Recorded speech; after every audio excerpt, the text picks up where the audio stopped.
They say every African village has a secret. Some hide gold, some hide old magic. But the village of Kijani, it hid something far more dangerous. A cook who ate the village's food before the village did. Now listen carefully, because this is not just a story about food. This is a story about appetite, temptation, and a man whose stomach had its own plans. In Kijani, mornings were peaceful. Roosters crowed, women swept the red soil, children ran barefoot, laughing. But every time smoke rose from one particular kitchen, people became nervous, because that smoke meant only one thing: Chef Lomo was cooking. Lomo was famous, not because his food was bad, no. His food was so good that people said, even the ancestors lean closer when Lomo cooks. But there was a problem, a very serious problem. Whenever Lomo cooked for 10 people, food arrived for 5. Whenever he cooked for a wedding, half the guests went home smiling, and the other half went home chewing anger. And yet, everybody still hired him. Why? Because hope is powerful, and hunger is foolish. Lomo himself, he walked like a hero.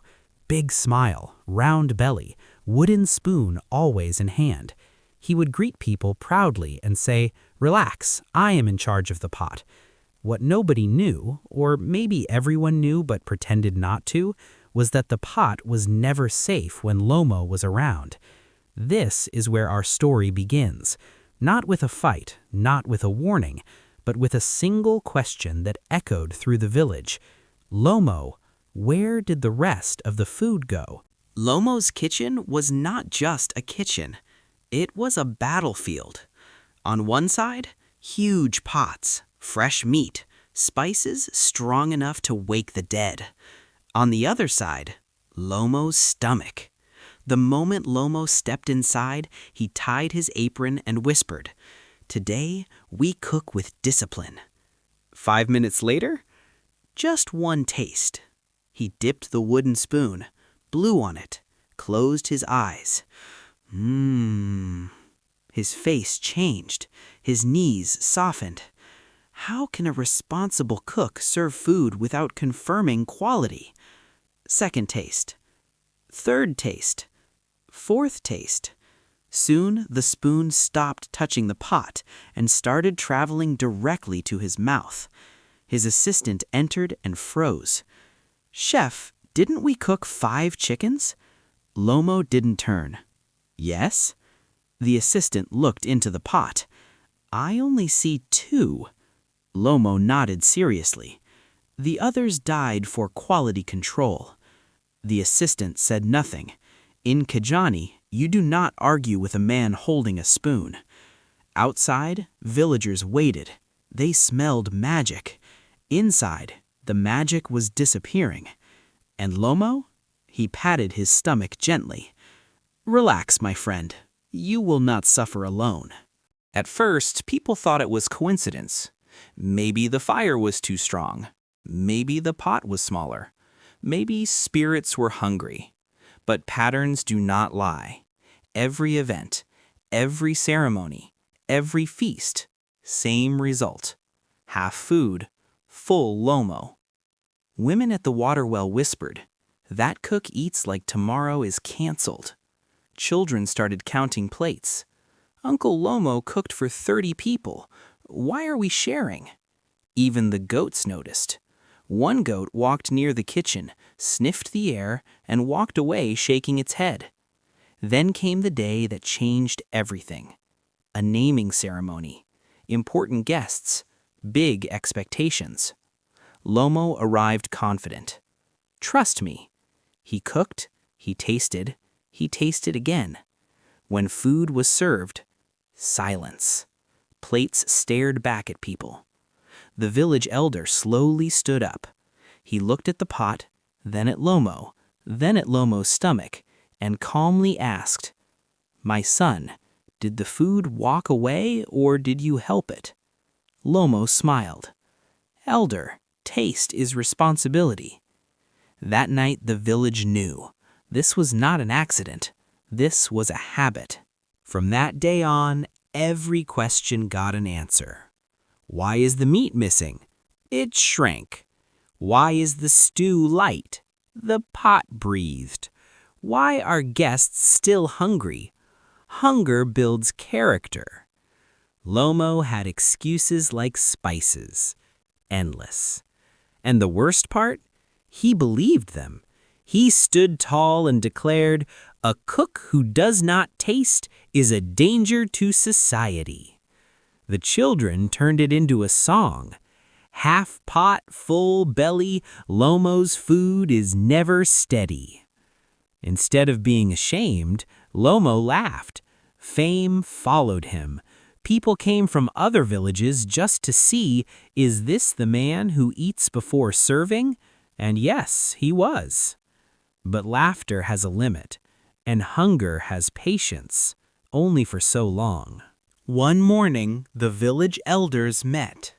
No drums, no jokes, just empty stomachs. The elder spoke.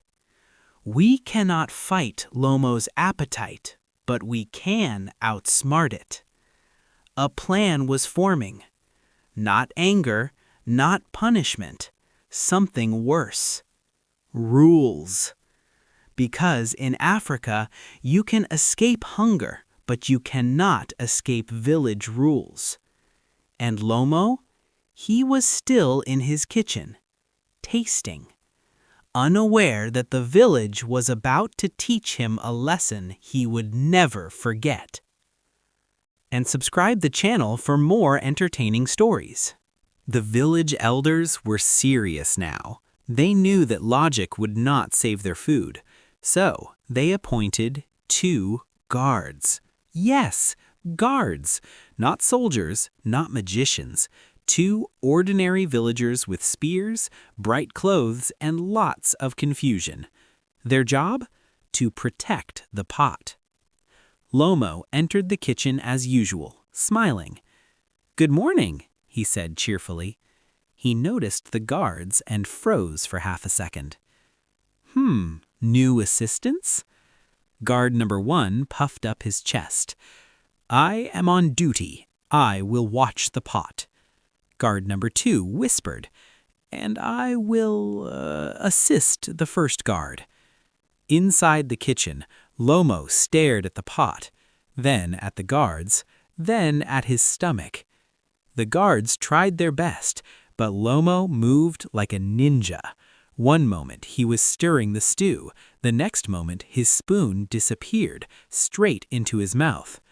"Hey, what are you doing?" shouted guard number 1. Lomo smiled innocently. "Quality control. You understand, right?" The guards realized something terrifying. This was not a fight they could win. This was a war against a belly. And the villagers outside, they laughed so hard that the rooster hid behind a tree. Every village has a storyteller. A loud, dramatic, slightly exaggerated gossip queen. In Kijani, her name was Mama Talkative. She marched to the kitchen, waving her hands. "Lomo, what is this? Half a feast gone before the plates leave the kitchen?" Lomo bowed dramatically. "Madame, I assure you, it's for quality purposes." Mama Talkative sniffed. "Quality? My stomach does not know the meaning of your quality." She left the kitchen, shouting to everyone in the marketplace, "Hear ye, the cook eats more than he serves." And just like that, the story spread like wildfire. Children copied her voice. "The cook eats more than he serves. The cook eats more than he serves." Even the goats joined in, or at least that's what the children claimed. By sunset, every household knew the legend of Lomo, the man, the myth, the half-pot hero. The children of Kijani were clever. They decided that if Lomo was going to eat their food, then they would fight back in the funniest way possible. They hid spoons, they swapped plates, they even drew pictures of Lomo with a giant belly and labeled it, "Beware the Taste Ninja." One boy shouted, "If he touches my plate, I will tickle his toes." Lomo laughed so hard he almost fell into the pot. "Ah, fearless youth, you challenge me, but you cannot defeat my stomach." But the children had a plan. Every day, they would sing the half-pot song outside the kitchen window. "Half pot, full belly, Lomo is never ready." Even the villagers started humming along. It became a tradition. "A cook who cannot finish a feast is no cook at all. Half-pot hero." Lomo tried to ignore them, but deep down he secretly loved the attention. Word of Lomo's fame spread to neighboring villages. Soon, he was invited to a cooking competition. This was no ordinary event. Judges in fine clothes, tables stacked with ingredients, spectators holding their stomachs in anticipation. Lomo arrived, smiling, confident, and slightly hungry. He looked at the competition. Other chefs were serious, slicing meat and measuring spices. Lomo looked at his pot and whispered, "Fear not, the taste will reveal itself naturally." The judge, a tall man with a long mustache, watched closely. "Sir, you may begin." Lomo dipped his spoon, tasted again, and then, almost by accident, ate half the ingredients. The judge's eyes widened. "Sir, this is unexpected." Lomo bowed proudly. "Yes, I call it instant taste control." The crowd gasped. Some laughed. Some held their plates protectively. And just like that, Lomo's legend crossed village borders. By midday, the competition became chaos. Other chefs shouted, "Keep your hands off the ingredients." Lomo, with a mischievous grin, responded, "Quality testing requires dedication." He stirred, he tasted, he sampled, and somehow the food seemed smaller than before it started. One judge whispered to another, Is he?" Yes, he was. The crowd roared, half laughter, half shock, and Lomo stood tall, chest puffed, stomach proud. "Do not fear my belly. Embrace it, for it knows the flavor better than any mind." And with that, Lomo took a small bow, which caused the remaining ingredients to tumble spectacularly onto the floor. "Ah, presentation is also key," he said. The crowd erupted in laughter. The competition became more of a comedy show than a cooking contest. And somewhere, Mama Talkative's voice echoed, "I told you, that cook eats more than he serves." It was midday in Kijani, and the sun shone on red dust streets. Lomo was in his kitchen as usual. The villagers outside were whispering, "Watch carefully, he is about to eat our lunch again." Lomo hummed a tune, stirring the pot. Suddenly, his assistant shouted, "Chef, someone is looking at your pot." Lomo spun dramatically. "Fear not, this is my sacred taste ritual." He dipped the spoon, blew on it, tasted, and then paused. Something terrible had happened. Half the food had vanished before he could even eat it. "Impossible!" Lomo exclaimed. Was it the pot, the spices, or the spirits of hunger themselves? The villagers outside laughed so loudly that the village dogs barked in agreement. Even the goat shook its head, as if saying, "Lomo, you've met your match." The assistant looked at him. "Chef, who ate it?" Lomo scratched his head, genuinely confused. Perhaps a ghost. The villagers laughed. Yes, the cook could be outsmarted, at least for a moment. Mama Talkative was on a mission.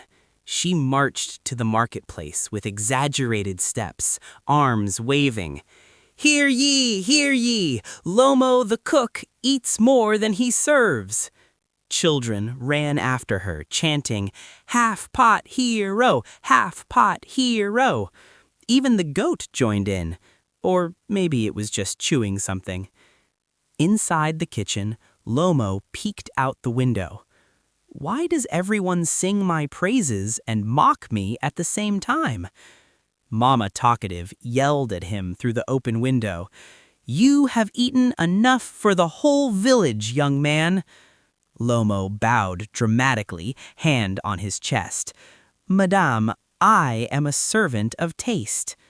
The villagers groaned, the children laughed, and the goat walked away slowly, clearly unimpressed. The village elders realized that just standing by the pot wasn't enough, so the two guards came up with a plan. They decided to set traps for the hungry chef. One guard hid behind a chair with a long spoon. The other covered a pot with a lid tied to a rope. Lomo entered the kitchen unaware. Ah, my loyal protectors! The food is safe? The guards nodded, hearts pounding. But Lomo, ever clever, spotted the rope. Ah, a challenge! He danced around it, tasted a carrot, and somehow the rope ended up tangled around his own leg. The guards tried to pull it, but ended up tripping over each other and falling into the flour bag. White powder flew everywhere. The kitchen looked like a winter storm in the middle of Africa. Lomo laughed so hard he almost fell into the pot. Your bravery is commendable, but my taste buds are stronger. The village elder sighed. It seemed nothing could stop this man. By evening, the children had composed a new song. Half pot hero, taste your way. Every meal is gone today. Spoons beware and plates take flight. Lomo's belly rules the night. They performed it outside the kitchen window. Lomo, hearing the song, bowed dramatically. I accept this honor. Truly, it is my destiny to taste. The villagers clapped, laughed, and shook their heads. Even Mama Talkative whispered, I have never seen such a belly and such confidence. The assistant quietly muttered, Next time, maybe we should hide the pots in the trees. The villagers laughed so hard, the rooster crowed in confusion. It was now official. Lomo was not just a cook, he was entertainment. The elders knew the chaos could not continue. We cannot stop him by force, said one. We cannot reason with him, said another. So they decided on a plan funnier than anger. Step 1, they would serve food in tiny separate plates. Step 2, each plate would be guarded by a child. Step 3, the guards would pretend to be asleep so that Lomo would think it was safe to taste. Yes, the plan relied on humor, trickery, and a very big belly. Lomo entered the next morning, unaware of the trap. He dipped the spoon, smiled, and suddenly found himself surrounded by tiny warriors, children pointing fingers and chanting half-pot warnings. Ah, a challenge worthy of my taste buds, he said. The village erupted in laughter, not with anger, not with fear, but with joy. It was the first time Kijani outsmarted Lomo, at least partially. The villagers set up taste tests. Each dish was carefully guarded by tiny children hiding behind plates. Lomo walked in confidently, spoon in hand. He tasted the first dish and froze. What sorcery is this? Every bite was missing.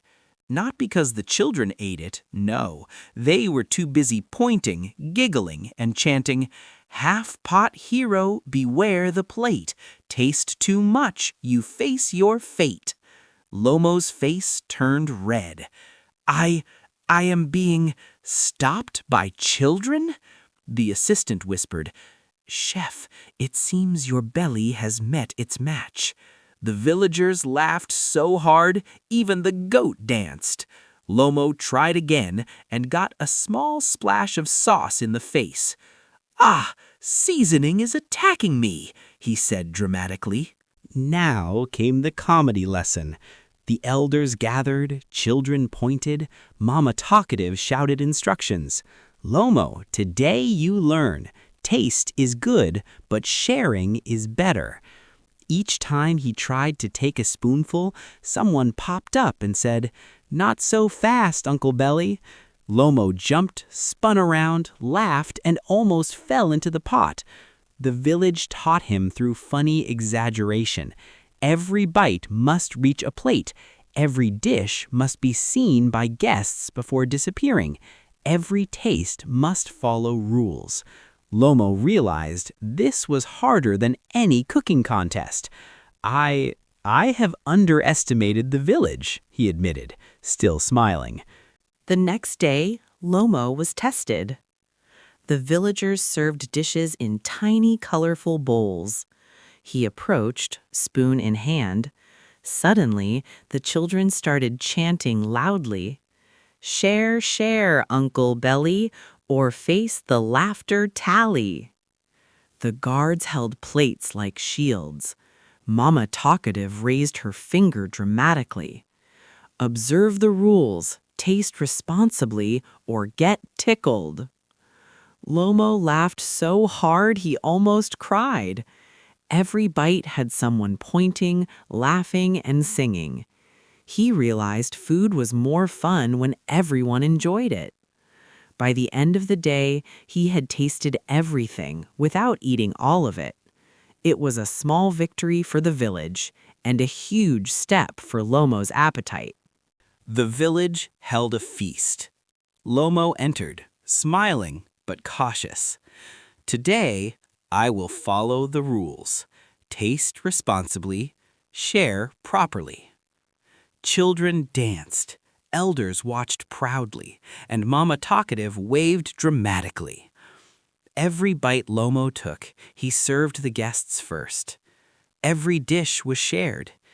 Even the goat got a small portion. The villagers laughed, they celebrated. And Lomo, he patted his stomach, nodded solemnly, and said, "I have learned the greatest secret of all. A cook who eats alone eats in vain. A cook who shares is truly full." From that day on, Lomo never ate anyone else's food again. He became the funniest, most respected cook in Kijani. The children sang, "Half-pot hero, now a full share king." And the village, they laughed, feasted, and told the story for generations. The moral was simple. Even the hungriest belly can learn manners if taught with laughter, cleverness, and a little exaggeration.